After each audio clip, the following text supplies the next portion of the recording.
so here we are in the 2025 Honda Civic Sport Touring Hybrid Hatchback. And this color, if you're wondering, is called Boost Blue. Very vibrant color, only available on the hatchback. So in this Civic, we have a 2-liter Atkinson-cycle 4-cylinder engine. This has 2 electric motors, one that powers the front axle, and then another one that kind of acts like a generator for the battery. This thing makes 200 horsepower and 232 pound-feet of torque, making it faster than a Civic Si.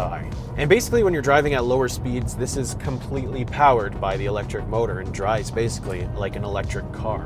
Then, once you get up to higher speeds, it is able to decouple, and the front axle is powered by the engine.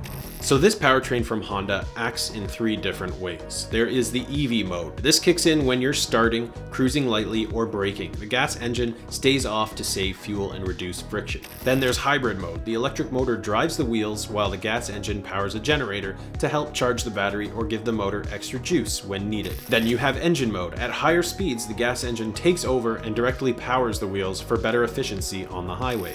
So this 11th generation Honda Civic is available without the hybrid powertrain. However, if you do want this hybrid powertrain, the sedan starts at $36,000 Canadian and about $29,000 in the US. If you want the hatch, it's a little bit more expensive at $38,000 Canadian or $30,000 in the US.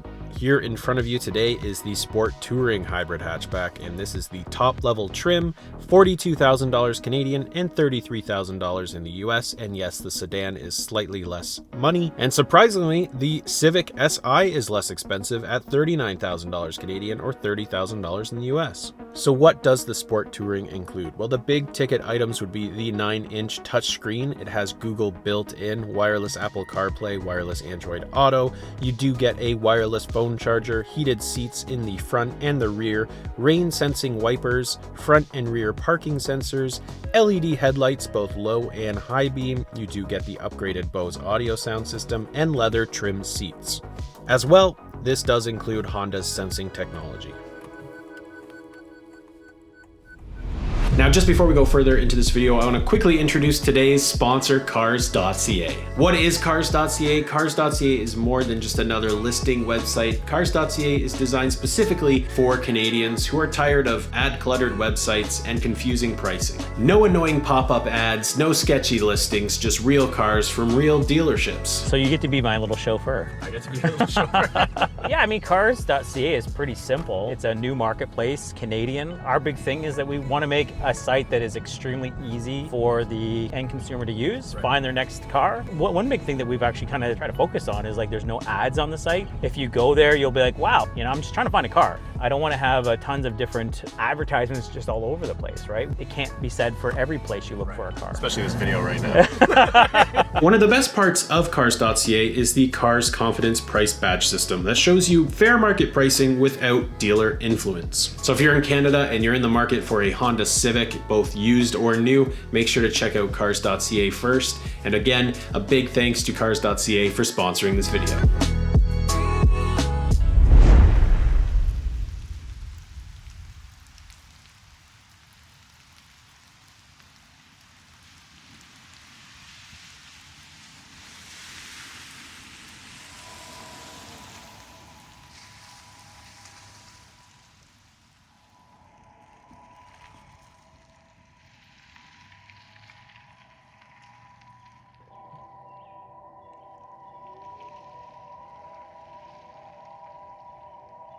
All right, so let's take a look at this Boost Blue Honda Civic Sport Touring Hatchback. Now, I put out a poll on Instagram to kind of gauge your opinion on this color, and 74% of you that voted actually do like this color. So that's a good sign. I think it's a little too bright for me. I like the blue lagoon color that comes with the sedan, but you can't get it on the hatchback for some reason. Now, they've made some subtle changes to the front end of the Civic for 2025, and for this Sport Touring, it's not super noticeable unless you're beside an older model. You're not really going to be able to tell. But yeah, I really don't have any issues with the front end. I think it's a great looking Civic. So to the side here, the very first thing I would do if I bought this car would be to get those windows tinted. We've got blacked out mirrors here with the blinker as well. And then we do have 18-inch aluminum alloy rims. I have this vehicle right beside my Mazda3, and it's definitely a longer vehicle. This Civic also has keyless entry on the front doors. Okay, at the back now, these are just incandescent turn signals, not LEDs, but the actual taillights are LEDs. As far as badging goes, you do have a hybrid badge right down there, and then your Sport Touring badge. And then when you hit the brakes, this will illuminate. All in all, I do just kind of prefer how the hatchback looks over the sedan, but that's just my opinion. We've got no exhaust pipes or no visible exhaust pipes there. So if you want kind of a cool sporty look, you're just gonna have to go for the SI. I think maybe like a cool spoiler here would be nice, but I mean, we reserve that for the Type R, I guess. So in the hatchback now, we have 24.5 cubic feet of space with the seats up. And then when you put those seats down, you get 46.2 cubic feet. And this was a kind of a cool feature that I haven't seen before. You just kind of lift this up and boom, very easy, very simple. And then if you do want to put these seats down, you just press this lever and they fold down like that, 60-40 split basically. And there they go. Now, throughout my week with this Honda Civic hatchback, I was under the impression that my Mazda 3 had less cargo space. But it turns out, with the seats down, the Mazda 3 just beats the Civic hatchback with 47.1 cubic feet of cargo space.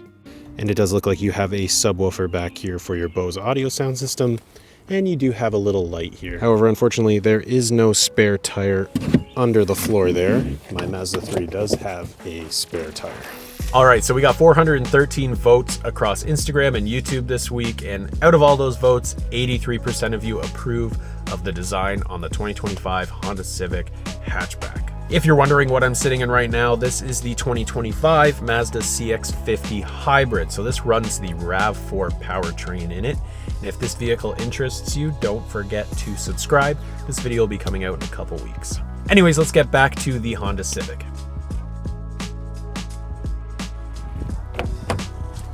All right, let's get this Honda Civic powered up.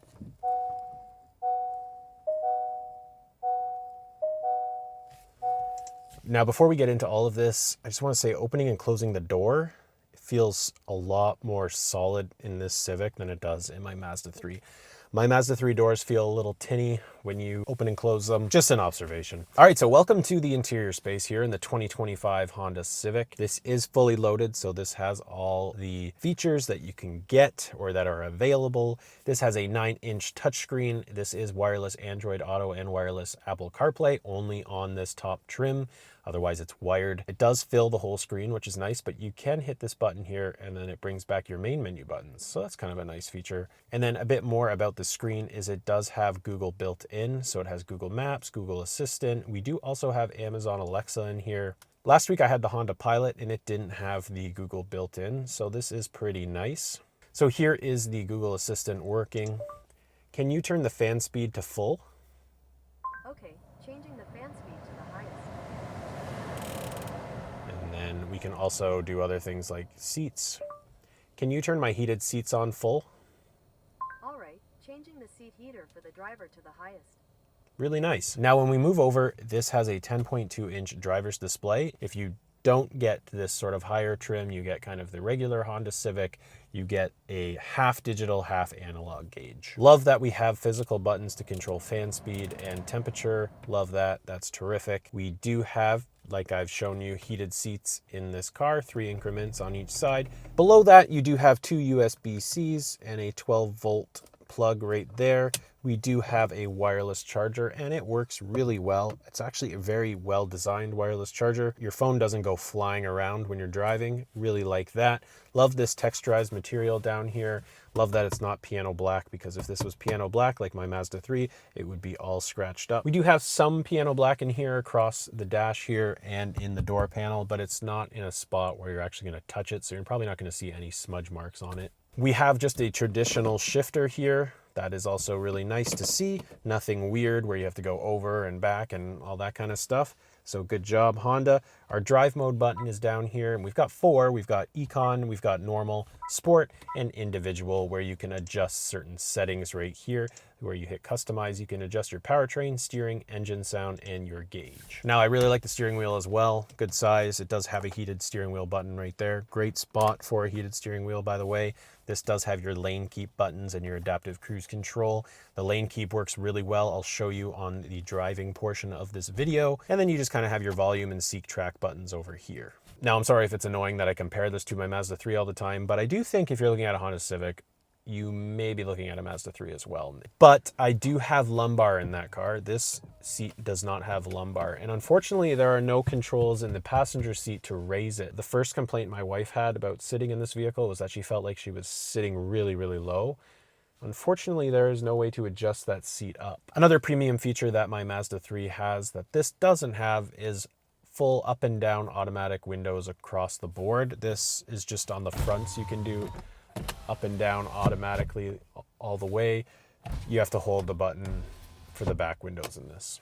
I also have to say these seats are very comfortable. I have really no complaints with them other than the fact that the passenger seat can't raise up and down. And then we have some pretty good padding on the center console, and it's pretty deep.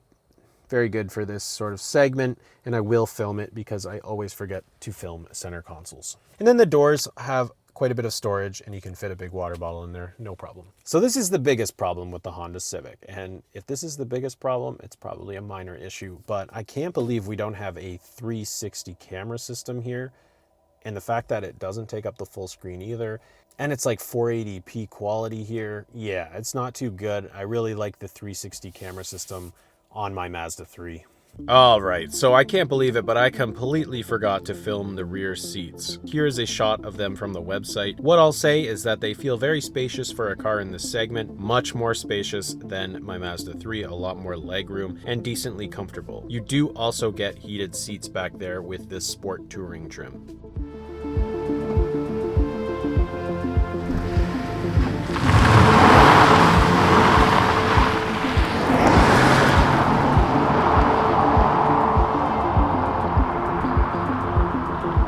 All right, so it's the weekend now, and I'm going to wrap this video up here with the drive. The road is dry today. It's not rainy, which is nice. It is still overcast, but it's not rainy, so we can do a 0 to 60 test right now. Okay, so this is actually a perfect time to do this because the fuel tank is very low, so we should get the best number possible. I'm gonna throw this into sport mode here. I'm gonna turn traction off, and we'll try one with traction on.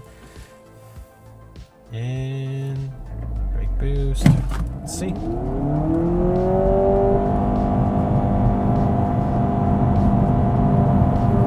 .42. That's actually pretty quick. Launched pretty good. All right, so this time we have traction back on. Let's see if there's a difference.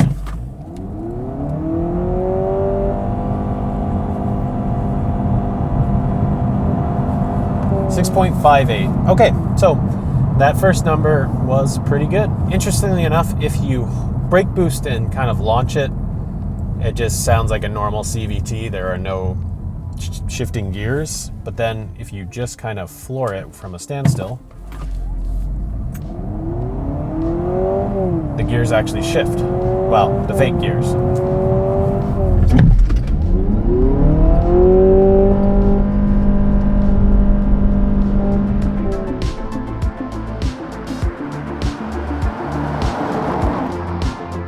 So the power is good. Absolutely no complaints with power in this car. The thing that impresses me the most about the Civic is just the ride quality. It is just so comfortable. These roads are super bumpy. Like, it's so well damped. Very, very comfortable. All right, so we have a train track ahead. This one is pretty brutal sometimes. This feels terrible in my Mazda 3, so let's see how it feels here.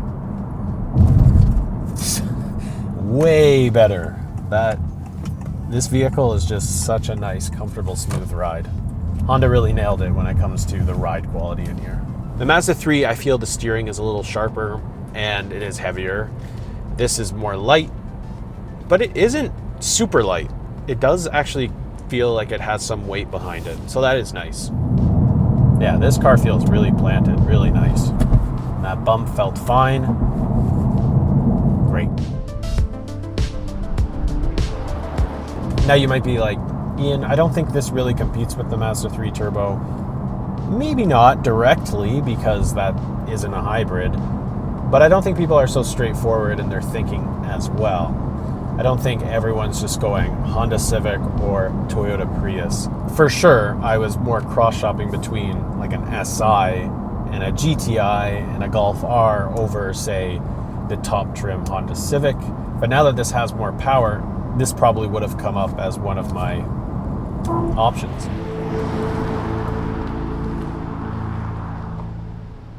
So 2.5 liter turbocharged engine in my Mazda 3. It's quite a bit quicker. It makes 250 horsepower and 320 pound-feet of torque on premium fuel, 93 octane, whereas this makes 200 horsepower and 232 pound-feet of torque and is a larger vehicle. So you feel like you're moving faster in the Mazda 3. It is almost like a whole second faster, 0 to 60, than this vehicle. So in this Honda Civic, we do have regen braking, and it is done with the paddle shifter. So if you want to set it to the most aggressive regen braking, you would just hit the negative paddle shifter 4 times, and then you just let off the gas and it slows down. When you do this in any other drive mode but sport, it just kind of turns off after you start accelerating again. And I saw somebody comment that you can get it to work in any drive mode, but I haven't been able to do that. So even when I hold it down here in normal drive, so there it goes, it stops, and then I start driving again, it's still there, but after I make there it's gone. So interesting. But when you're in sport mode, you can keep your regen customization on until you start the car again. The regen braking isn't ultra aggressive as in some electric cars, but it does help you stop a little bit. Now, fit and finish in the interior, very good. Absolutely no creaks, no rattles that I've heard yet. So it's doing a fantastic job. The only rattle you might hear in this video is my tripod in the trunk. It's kind of hitting the wall a bit, but otherwise I've heard nothing bad in here. So out here doing about 95 kilometers an hour or about 60 miles per hour. I would say it is a loud cabin. I'm hearing quite a bit of wind noise, and you do hear the tires and road noise a fair bit, kind of to be expected at this class of vehicle, but we're at like $42,000. We are getting pretty empty on fuel here, so I'm going to take this to the nearest gas station, and we'll see just how much it costs to fill from empty. So this is kind of a nice little screen showing that we're getting 5 liters per 100 kilometers on this particular trip, and we have about 51 kilometers left of range, and it kind of shows you the battery and then kind of where the power is going. Very cool. 4.9 liters per 100 kilometers now. Very interesting. Will, who helped me get some of the rollers on this Civic this week, used to own an SI. He just recently got a Toyota Sienna hybrid. He gets really good fuel economy with that. But he was saying when he had the SI, he could get about 6 to 7 liters per 100 kilometers. And that is a little bit more of an exciting vehicle compared to this, and you get your manual transmission. So if it's coming down to fuel savings on which Civic to get, obviously you have to want to have a manual too. It is cool that the sportier version gets good fuel economy too. So interesting fact, the hybrid has a smaller fuel tank than the normal Civic. The normal Civic has about 46 liters. This is 40 liters, I believe. I'll put the numbers in gallons up there too.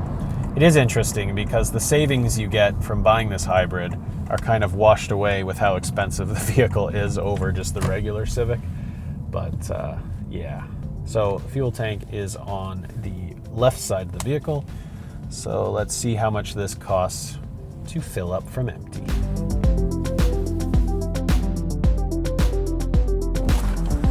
All right, that was not expensive. That is really good. $44 to fill from empty. This is going to be one of the least expensive videos for me to make. So from empty, 680 kilometer range, it's telling me. It's pretty sweet. I never get anywhere near that with my Mazda 3. Oh, there's a nice Mazda 3. It's got the cool, it's got the aero kit on it. I really wish I got that on my Mazda 3. Visibility around the vehicle is very good. There is a tiny little window at the back there, so your blind spot is covered by that, but we do have blind spot monitoring in this vehicle, which also works pretty well. So no issues there. So Honda has a really good lane keeping system. It's very similar to like Kia and Hyundai and how good it is. And you don't have to be in cruise control to get it to work. So I'll put it on right here. And there is a bend in the road up here. So let's see how good it is. I will keep my hands kind of close to the steering wheel just because I don't want to fly into somebody else in case it doesn't work. But as you can see, it's great. There's like no hesitation. It's telling me to put my hand back on the steering wheel, but there you go. Really, really good. This is, yeah, it's a really, really good vehicle. I don't have a whole lot of negatives other than that backup camera. What the heck were they thinking with that? This would have been a perfect vehicle if it had a high quality 360 camera system. That kind of concludes my week with the Honda Civic Hybrid. This has been awesome. I really liked this car. I was really looking forward to getting it. Looking forward to jumping right into the new 2025 Mazda3 Turbo and just feeling the difference right away, because it's kind of hard to jump out of my older 2021 where the suspension is obviously not going to feel as good as a brand new vehicle. Fairly big bump. How's it feel? Oh, so good. It's a great car. Well, that's an end to my week with the Honda Civic Hybrid. This is a pretty crazy blue color. I don't think I would get it in this color. Really fun to film, but I'd probably get like black or gray or something boring if I got this car. I like that blue lagoon color that's available on the sedan, but you just can't get it with the hatchback. But I would get a hatchback because I like all the space you get with a hatchback. Anyways, big shout out to cars.ca for sponsoring this video. Again, if you're looking for a car here in Canada, make sure you go to cars.ca first and check out the vehicles that are available. Anyways, thanks for watching, and we'll see you soon.